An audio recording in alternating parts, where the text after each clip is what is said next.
No operation, no painkiller. చిన్న injection ద్వారా మోకాలు మరియు నడుము నొప్పులకు దీర్ఘకాలిక పరిష్కారం. డాక్టర్ ప్రకాష్ గుడిపూడి. 18 ఏళ్ల అనుభవం, 8,000కు పైగా హ్యాపీ పేషెంట్స్. సంప్రదించండి. Allied's pain and pain management centre, Hyderabad. Khammam, Warangal, Nalgonda పట్టభద్రుల ఎమ్మెల్సీ ఉప ఎన్నికకు పోలింగ్ కొనసాగుతోంది. 8 గంటలకు ప్రారంభమైన పోలింగ్ సాయంత్రం 6 గంటల వరకు జరగనుంది. ఉప ఎన్నిక బరిలో మొత్తం 52 మంది అభ్యర్థులు ఉన్నారు. మొత్తం 4,60,839 మంది గ్రాడ్యుయేట్లు తమ ఓటు హక్కును వినియోగించుకోనున్నారు. ఉమ్మడి వరంగల్ జిల్లాలో 1,73,406 మంది, ఉమ్మడి ఖమ్మం జిల్లాలో 1,23,985, ఉమ్మడి నల్గొండ జిల్లాలో 1,66,448 మంది ఓటర్లు ఓటు వేయబోతున్నారు. మొత్తం 12 జిల్లాల పరిధిలో పోలింగ్ జరుగుతోంది. బ్యాలెట్ పద్ధతిన జరిగే ఎమ్మెల్సీ ఉప ఎన్నిక కోసం యంత్రాంగం విస్తృత ఏర్పాట్లు చేసింది. ఖమ్మం, వరంగల్, నల్గొండ జిల్లాల పరిధిలో మొత్తం 605 పోలింగ్ కేంద్రాలను ఏర్పాటు చేశారు. 807 బ్యాలెట్ బాక్సులను సిద్ధం చేశారు. పోలింగ్ కేంద్రాల దగ్గర ఉదయం 6 నుంచి రాత్రి 8 గంటల వరకు 144 సెక్షన్ అమలు చేయనున్నారు. ప్రతి పోలింగ్ కేంద్రం వద్ద 5 పోలీసు సిబ్బంది చొప్పున మొత్తం 3,025 మందితో భద్రతను ఏర్పాటు చేశారు. 48 గంటల పాటు వైన్ షాపులు బంద్ చేశారు. మరోవైపు ఇవాళ 3 జిల్లాల్లో ప్రత్యేక సెలవు ప్రకటించారు. ఈరోజు జరిగే ఎమ్మెల్సీ ఎన్నికకు సంబంధించిన పోలింగ్ వివరాలు మా ప్రతినిధి కరుణాకర్ మనకు అందిస్తారు. కరుణాకర్. సంధ్య, వరంగల్, ఖమ్మం, నల్గొండ పట్టభద్రుల ఎమ్మెల్సీ ఎన్నిక ఉప ఎన్నికకు సంబంధించిన పోలింగ్ కాసేపటి ప్రారంభమైంది. సరిగ్గా 8 గంటలకు ఈ 3 జిల్లాల ఉమ్మడి జిల్లాల పరిధిలో పోలింగ్ ప్రారంభమైన పరిస్థితిని మనం చూస్తున్నాం. నల్గొండ, ఖమ్మం, వరంగల్ ఈ 3 ఉమ్మడి జిల్లాల పరిధి అంటే మొత్తం 12 కొత్త జిల్లాల పరిధిలో 34 అసెంబ్లీ కాన్స్టిట్యున్సీ పరిధిలో ఈ ఉప ఎన్నిక జరుగుతుంది. ఉప ఎన్నిక కోసం కేంద్ర ఎన్నికల సంఘం పూర్తి స్థాయిలో విస్తృత స్థాయి ఏర్పాట్లు చేసిన పరిస్థితిని మనం చూస్తున్నాం. ఈసారి మొత్తం 4,63,839 మంది ఓటర్లు గ్రాడ్యుయేట్స్ తమ ఓటు హక్కు వినియోగించుకోబోతున్నారు. ఈ ఉప ఎన్నికకు సంబంధించి మొత్తం 52 మంది అభ్యర్థులు పోటీలో ఉన్నారు. ఎందుకంటే ఇది బ్యాలెట్ పేపర్ ద్వారా ఎన్నిక జరుగుతుంది కాబట్టి కొంత టైం ప్రాసెస్ ఎక్కువగా ఉంటుంది. ఎందుకంటే 52 మంది అభ్యర్థులు పూర్తి స్థాయిలో ఉన్నారు. ప్రాధాన్యత ఓటు పడాల్సి ఉంటుంది, ప్రాధాన్యత క్రమంలో ఓటు వేయాల్సి ఉంటుంది కాబట్టి కొంత ఆలస్యం జరుగుతుంది. కాబట్టి సాయంత్రం 4 గంటల వరకు పూర్తి స్థాయిలో పోలింగ్ అంతా కూడా నమోదయ్యే అవకాశం ఉందని చెప్పి అధికారులు చెప్తున్న పరిస్థితి. ఈ ఉప ఎన్నికకు సంబంధించి మొత్తం 3,508 మంది పోలింగ్ సిబ్బందిని కేంద్ర ఎన్నికల సంఘం కేటాయించింది. వాళ్ళంతా కూడా పోలింగ్ విధుల్లో నిర్వహిస్తున్న పరిస్థితిని మనం చూస్తున్నాం.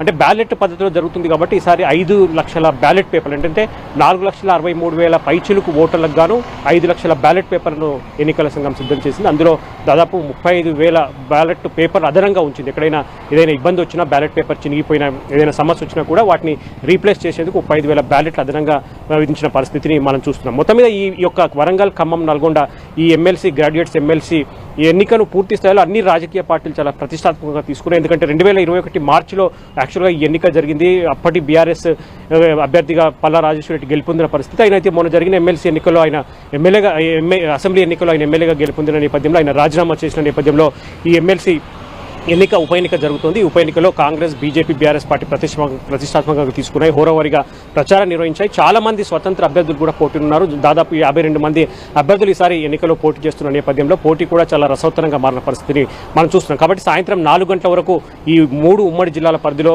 12 కొత్త జిల్లాల పరిధిలో 34 అసెంబ్లీ నియోజకవర్గాల పరిధిలో ఈ పోలింగ్ జరుగుతుంది. కాబట్టి సాయంత్రం 4 గంటల వరకు ప్రశాంతంగా పోలింగ్ జరిపేందుకు పూర్తి స్థాయిలో పట్టభద్రులు తమ ఓటు హక్కును వినియోగించుకున్నారు. ఈసారి ఆ నెంబర్ ఇంకా పెరిగే అవకాశం ఏమైనా కనిపిస్తోంది?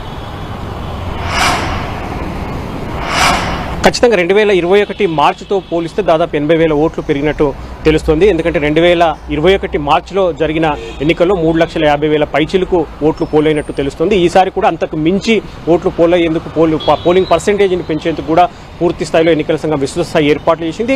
అన్ని రాజకీయ పార్టీలు కూడా అధికార కాంగ్రెస్ పార్టీతో పాటు బీఆర్ఎస్, బీజేపీ కూడా పూర్తి స్థాయిలో గ్రాడ్యుయేట్స్ అందరినీ కూడా కలిసి తమకు ఓటు వేయాలని చెప్పి కూడా విన్నవించిన పరిస్థితి. గ్రాడ్యుయేట్స్ కూడా ఖచ్చితంగా ఈసారి తమ ఓటు హక్కును వినియోగించుకుందుకు కూడా పూర్తి స్థాయిలో సంసిద్ధమైన పరిస్థితి మనం చూస్తాం. ఎందుకంటే దాదాపు అన్ని కేంద్రాల్లో పోలింగ్ కేంద్రాలు దాదాపు 605 పోలింగ్ కేంద్రాల్లో ఉదయం 8 గంటల నుంచి పూర్తి స్థాయిలో గ్రాడ్యుయేట్లకు మెల్లమెల్లగా పోలింగ్ స్టేషన్లకు వస్తున్న పరిస్థితి మనం చూస్తున్నాం. ఖచ్చితంగా ఈసారి 4,63,839 ఓటర్లకు గాను ఈసారి మెజార్టీ స్థాయిలో పోలింగ్ పర్సెంటేజ్ పోలవుతుందని చెప్పి కూడా ఎన్నికల సంఘం భావిస్తున్న పరిస్థితిని మనం చూస్తున్నాం. సంధ్య, అయితే ఎన్నికల అధికారులు భావిస్తున్నట్లుగా సాయంత్రం 4 గంటల వరకు కూడా ఈ పోలింగ్ అనేది కంప్లీట్ అయ్యే ఛాన్సెస్ ఎంతవరకు ఉంటాయి? ఎందుకంటే బ్యాలెట్ పేపర్ విధానంలో జరుగుతుంది కాబట్టి. ఖచ్చితంగా బ్యాలెట్ పేపర్ విధానంలో జరుగుతుంది కాబట్టి కొంత పోలింగ్ ప్రక్రియ ఆలస్యం అవుతుంది. ఒక్కొక్క ఓటు పోల్ కావడానికి సుమారు 5 నుంచి 6 నిమిషాల సమయం పట్టే అవకాశం కనిపిస్తుంది. ఎందుకంటే అభ్యర్థులు కూడా ఈసారి భారీగా బరిలో ఉన్నారు. 52 మంది అభ్యర్థులు ఉన్నారు. 52 మంది అభ్యర్థుల్లో తాము ఓటేయాలనుకున్న అభ్యర్థి ఎక్కడున్నారన్న బ్యాలెట్ పేపర్లో చెక్ చేసుకోవడానికి కొంత టైం పడుతుంది. దాంతోపాటు ప్రాధాన్యత క్రమంలో ఓటేస్తారు. అంటే ఒక అభ్యర్థికి మొదటి ఓటు వేసిన తర్వాత మళ్ళీ తమకు ఇష్టమైతే ఇంకో అభ్యర్థికి రెండో ప్రాధాన్యత ఓటు కూడా వేసే అవకాశం ఉంది. ఆ విధంగా ముగ్గురికి వేసే అవకాశం ఉంటుంది. కాబట్టి ఖచ్చితంగా ప్రాధాన్యత క్రమంలో ఓటు వేయడం అది బ్యాలెట్ పేపర్ విధానం కాబట్టి ఖచ్చితంగా ఒక్కో ఓటు వేయడానికి 5 నుంచి 6 నిమిషాల సమయం పట్టే అవకాశం కనిపిస్తుంది. అయితే అందుకు తగ్గ ఏర్పాట్లు చేసింది కేంద్ర ఎన్నికల సంఘం. ఎందుకంటే మొత్తం 4,63,839 ఓటర్లకు గాను మొత్తం 605 పోలింగ్ కేంద్రాలను ఏర్పాటు చేసింది. కాబట్టి ఖచ్చితంగా పూర్తి స్థాయిలో సజావుగా ఉదయం 8 గంటలకు పోలింగ్ ప్రారంభమైంది కాబట్టి సాయంత్రం 4 గంటల వరకు ఖచ్చితంగా అందరూ ఓటు వేస్తే కూడా పూర్తి స్థాయిలో ఈ సమయం సరిపోతుందని చెప్పి కేంద్ర ఎన్నికల సంఘం చెప్తున్న పరిస్థితిని మనం చూస్తున్నాం. సంధ్య, అయితే సమస్యాత్మక పోలింగ్ కేంద్రాలు ఏమైనా ఐడెంటిఫై చేశారా మొత్తం ఈ 605లో?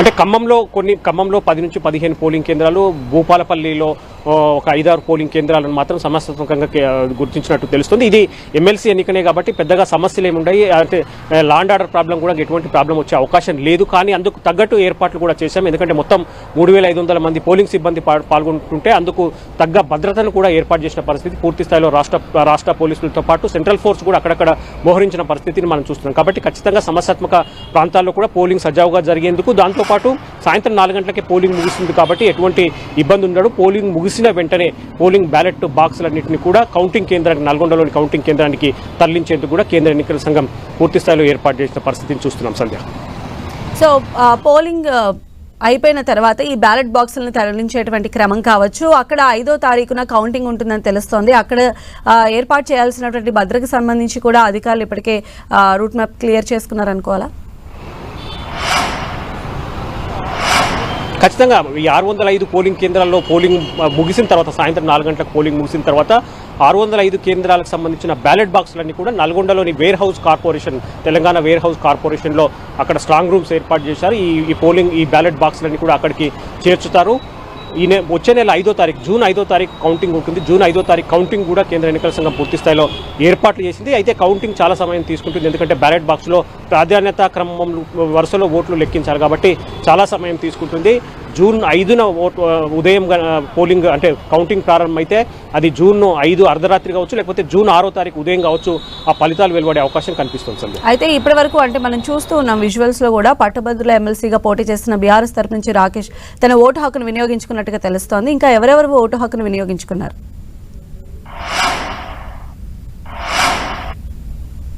అభ్యర్థి స్వతంత్ర అభ్యర్థి అశోక్ కావచ్చు, లేకపోతే రాకేష్ రెడ్డి, బీఆర్ఎస్ అభ్యర్థి రాకేష్ రెడ్డి కావచ్చు. ఇప్పటికైతే ఈ అభ్యర్థులు తమ ఓటు హక్కు వినియోగించుకున్నారు. చాలా చోట్ల అంటే 52 మంది అభ్యర్థుల్లో 3 ప్రధాన పార్టీల అభ్యర్థులు తీసేస్తే దాదాపు 49 మంది స్వతంత్ర అభ్యర్థులు కూడా బరిలో ఉన్న పరిస్థితిని మనం చూస్తున్నాం. కాబట్టి చాలా చోట్ల గ్రాడ్యుయేట్లు కూడా ఉత్సాహంగా ఓటు వేసేందుకు ఉత్సాహం చూపిస్తున్న పరిస్థితి. ఉదయం 8 గంటల నుంచే చాలా చోట్ల గ్రాడ్యుయేట్లు అందరూ కూడా ఒక్కొక్కరుగా పోలింగ్ స్టేషన్లకు వచ్చి తమ ఓటు హక్కు వినియోగించుకుంటున్న పరిస్థితిని మనం చూస్తాం. ఈరోజు ఎండ కూడా అంతగా ఉండదు కాబట్టి కంటిన్యూగా పోలింగ్ ప్రాసెస్ అంతా కొనసాగే అవకాశం కనిపిస్తుందని చెప్పి ఎన్నికల అధికారులు చెప్తున్న పరిస్థితి మనం చూస్తున్నాం. కాబట్టి సాయంత్రం 4 గంటల వరకు పోలింగ్ సరళి క్రమంగా పెరిగే అవకాశం కనిపిస్తుంది. గతంలో కంటే అంటే 2021 మార్చిలో ఏదైతే ఇదే ఎన్నిక జరిగిందో ఇప్పుడు ఉప ఎన్నిక జరుగుతుంది కాబట్టి గతంలో కంటే ఖచ్చితంగా ఈసారి పోలింగ్ పర్సెంటేజ్ మాత్రం పెరుగుతుందని చెప్పి ఎన్నికల సంఘం అధికారులు ఆశిస్తున్న పరిస్థితిని చూస్తున్నాం. సంధ్య, రైట్ కరుణాకర్.